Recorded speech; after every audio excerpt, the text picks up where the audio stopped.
Le premier jour du 7e mois, vous devez obligatoirement vous reposer. Et il y a quelqu'un qui comprend. Aujourd'hui, c'est quel jour? C'est quel jour?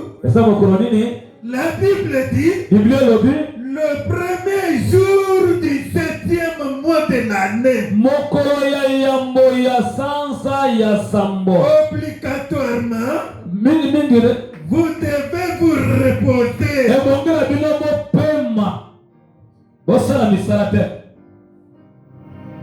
Vous devez vous réjouir.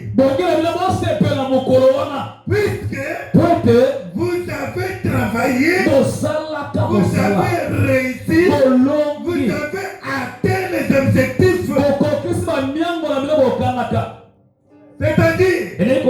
vous avez combattu avec les malins, les diables. Et vous étiez devant un grand combat. Et Dieu vous a donné les forces. Ma casse est la canne plurielle. Et Dieu vous a donné toutes les forces possibles dans tous les domaines de la vie. Dans le travail, dans le mariage, dans votre santé. Et vous avez réussi. Vous êtes debout. L'ennemi a échoué. Mais toi, tellement que tu es distrait et que tu n'es pas enseigné, tu attends toujours le 1er janvier. Non.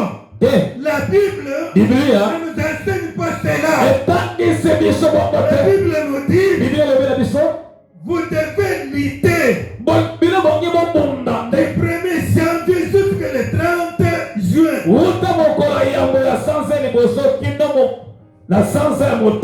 Et après le 30 juin, vous devez vous asseoir pour voir ce que vous avez fait. C'est-à-dire le 1er juin, le 1er juillet. Il y a deux personnes. La première, c'est celle-ci qui a réussi dans sa vie, qui a atteint ses projets. La Bible vous dit obligatoirement, vous devez vous asseoir, vous devez vous reposer, vous ne pouvez faire rien. Parce qu'il y a déjà longué.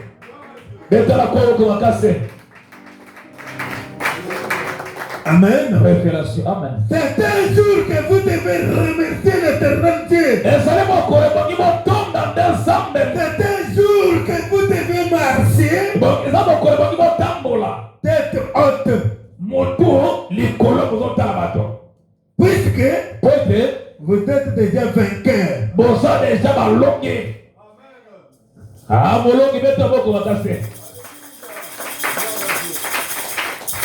Et comme vous êtes vainqueur, vous allez faire maintenant de sorte que la deuxième mi-temps, c'est-à-dire après le 30 juin jusqu'au 30 décembre, vous puissiez maintenant ajouter quelque chose.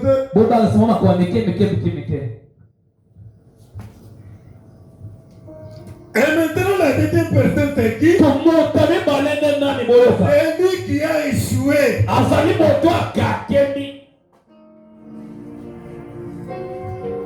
C'est lui-là. Donc maintenant,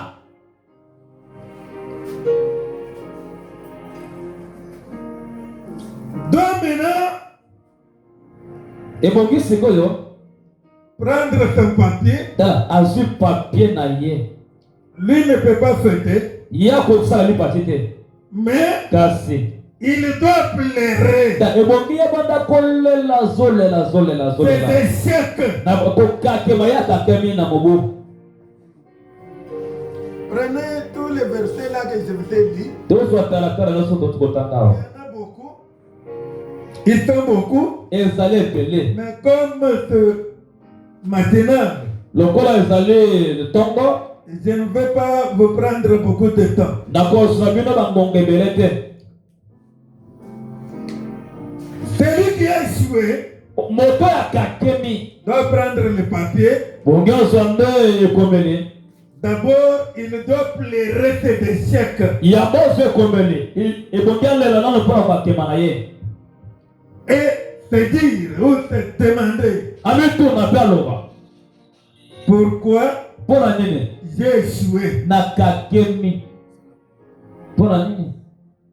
Depuis le 1er janvier jusqu'aujourd'hui, kino lelo qu'est-ce qui a fait que mes ennemis nina salaka te banguna na ngai m'empêchent de réussir? ba pana nganzela na ngai bala kolonga pe. Vous voyez, Omoni notre match ndemo na biso notre match de foot avec l'Ouzbékistan. ndemo na biso na zela makolo na mboka mindele abato mindele En première mi-temps, na mbonga liboso on n'avait rien fait. tosala ke loko moko te. Maintenant, en deuxième mi-temps, pendant le repos, Monga mi bale tanto pemi les coachs moto kotala sabato akola sabato s'est ressaisi ya mizu makasi et a changé les techniques. abongisi olenge akobetela ndemo makolo. On a vu Tomoni quelqu'un qui avait échoué moto akakemaki marquer 3 buts. ayokotia mingete misato. Même la Bible nous dit Ate biloko na biso la nature elle-même. lolenge makambo ezali yango moko Elle vous enseigne tellement Isabalamo. pour changer mpona komongola et pour adapter mpe mpona kokanga des nouvelles techniques, de nouvelles tic-tac. kozwa lolenge mosu ya kosala makambo Pourquoi j'ai échoué? mpona ye na kakemi wana omito na motuna Du 1er janvier jusqu'au 30 juin. komanda sansa liboso kino sansa motoba Qu'est-ce qui a fait que j'échoue? nini esali ete ngai oyo nakakema. Je ne fêterai jamais le 1er janvier nakosalaka lepati te ya mokolo liboso ya sansa liboso